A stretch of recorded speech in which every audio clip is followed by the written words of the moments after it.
August is here, and that means a brand new crop of games for you. And here at GameRanks, we've got the info. Here's 10 new games you're gonna want to pay attention to in August 2016. Number 10 is Abzu, which is an interesting title. Coming to you from Giant Squid Studios, which is headed by the art director from Journey, Matt Nava. Abzu is billed as a swimming simulator with the intention of facilitating simulated interactions between people and aquatic life. It's also going to simulate the various behaviors of fish, from shoaling to predatory behavior. And that in of itself doesn't seem that incredibly interesting. But if you look at it, you immediately get it. It looks like Journey. It looks peaceful, it looks beautiful, it looks like something to be experienced. And if you liked Journey, I know you're going to be on board for this because we haven't gotten anything else like Journey since Journey. But keep in mind, it's not the team behind Journey, it's the art director who started his own team. The real question is whether it's going to live up to his previous work. Abzu is hitting August 2nd for PS4 and Microsoft Windows. Number 9, Abduction. Not abduction, abduction. Although it does tell the story of an abduction. This game is a spiritual successor to Myst, which, if you remember the 90s, was a big deal. I remember the 90s and was one of the weird kids that played that on its computer with a Pentium processor.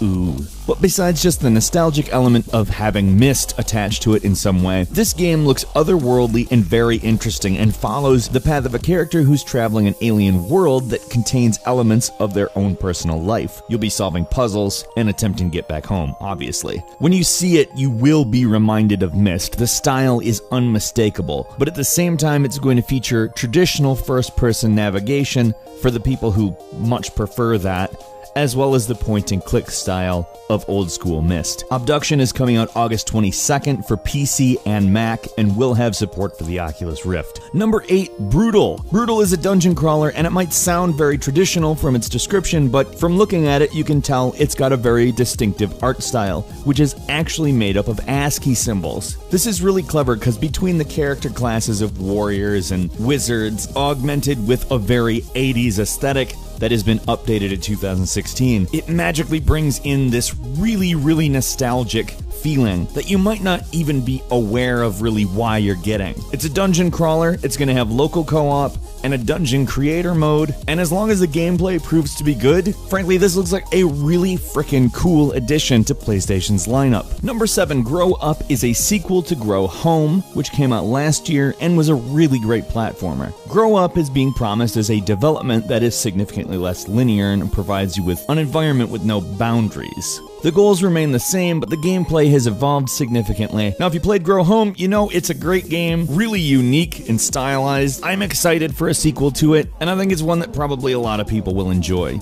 Number 6, Bound is an abstract art balletic platformer is what they're calling it, meaning it draws from ballet heavily, which might make you go, what? But if you've seen the trailer, you understand that it is actually really interesting looking. Like, the look and feel of this game is extremely unique and invokes a lot of abstract painting style. With the world forming and falling apart around you, the controls appear to work in the fluidity of ballet in order to traverse the environment. It also has a narrative that's supposedly going to travel through her memories as a child, but I don't fully understand it yet, and I'm probably not supposed to. All I have to say is that just from looking at it, my mind is open and I'm ready to try it. And if I see a new game that I don't entirely understand, but the confusion is a curious confusion, one that I'm actually interested to delve further into, that's exactly what I look for in new IPs. Bound comes to the PS4 on August 16th. Number 5, Attack on Titan, which is a game that, frankly, the moment I saw this TV show, I thought should be made. I'm excited that it actually has been made and looks phenomenal. Like, the art style in it mirrors the show so well, but at the same time, doesn't just look like it's trying to be anime in 3D. It's got a unique style for the game. The gameplay itself looks somewhere between Spider-Man and an airborne hack-and-slash game, and frankly, there really isn't another game that looks like this. It looks like a unique game, and knowing that it's a licensed property, that's exciting. Plus, Attack on Titan's cool as shit. Attack on Titan comes August 30th to PC,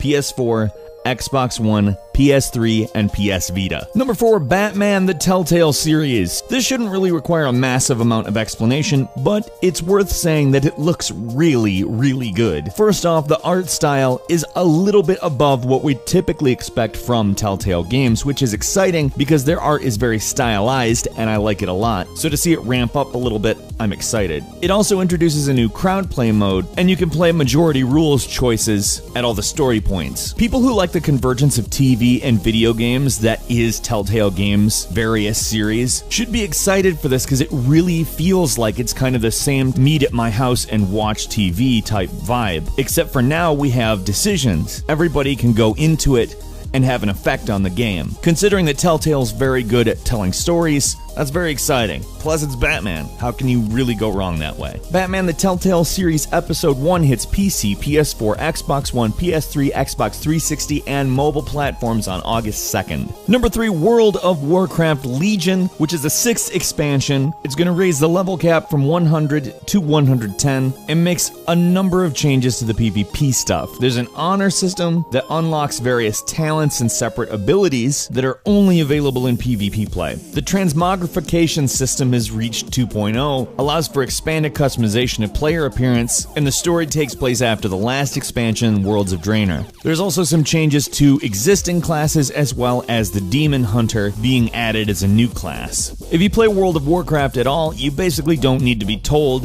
this is the next thing you have to buy. Blizzard has always done really good with expansions, and there's no reason to believe that this is going to be anything other than that. World of Warcraft Legion comes to PC and Mac August 30th. Number 2, Deus Ex: Mankind Divided is set 2 years after the events of Human Revolution that really feels like it's been in development for a long time. It was announced in 2013 and it's finally hitting. The producer Oliver Prolx has detailed that the stealth is going to be vastly improved along with a much bigger city hub than the previous game and promises much more weapons customization. Now, if you haven't played Human Revolution, I would highly recommend it. It's a great game and will definitely occupy you until Mankind Divided hits PC, PS4, and Xbox One on August 23rd. And number 1, finally, No Man's Sky is hitting. And I don't mean finally as in finally we're at number 1, I mean finally as in finally No Man's Sky. This game has been a long time coming, and the procedurally generated space exploration game looks to be as cool now as it was when it was announced. I don't know about you, but I am really looking forward to exploring this incredibly stylized procedural version of space, and I'm just interested to find out how I'm going to play it because it seems like it's something that's going to reflect the player a great deal. Something else that I really love about the game is just what it looks like. It has such a perfectly balanced, artistic style that they were able to meld with the procedural generation of content in such a fluid way, and it just seems like it's something that I'm going to get very, very immersed in. No Man's Sky is hitting on PS4 and PC August 9th. And some bonus games for you. First, F1 2016, which is reintroducing a career mode, and some previews are calling it the best in the Codemasters racing series. Metroid Prime Federation Force, which basically plays like a co-op Metroid Prime, and how can you complain about that? Overcooked, which is being billed as a co-op cooking game, and reminds me in some ways of Super Bomberman, which I like. God Eater 2 Rage Burst, which is a pretty intense and fast-paced action game. King of Fighters 14, the latest in a very long line of pretty damn good fighting games, and Madden NFL 17, which is really starting to reach the other end of that uncanny valley. What game are you looking forward to the most in August? Let's meet in the comments and let us know exactly what that is. If you enjoyed this video, please click the like button, and if you're not subscribed, now's a great time to do so. We upload brand new videos every single day of the week. The best way to see them first is, of course, a subscription. As always, we thank you very much for watching this video. I'm Falcon. You can follow me at Falcon the Hero on Twitter, and we'll see you next time right here on GameRanks.